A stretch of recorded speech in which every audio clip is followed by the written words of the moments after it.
Баршаңызға сәлем, каналыма қош келдіңіздер. Бүгін сіздермен манкі мен оладьи пісіретін боламыз. Видеоны соңына дейін қараңыздар. Ыдысымызға 2 жұмыртқа салып, үстіне қант қосып араластырамыз.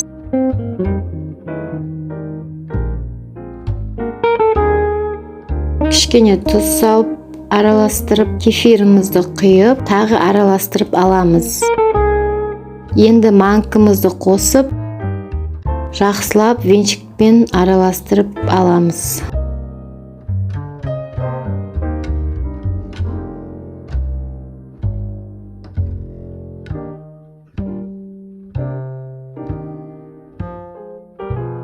Бетін пищевой пленкамен жауып 40 минуттай қоямыз.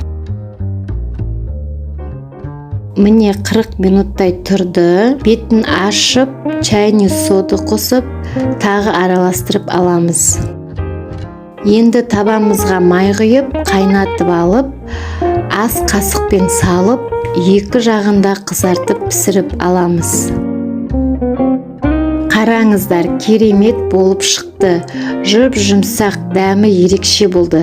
Осы рецептіні қолданып жасап көруге кеңес беремін. Достар, сіздерден лайк күтемін, пікір күтемін. Каналыма тіркелуді ұмытпаңыздар.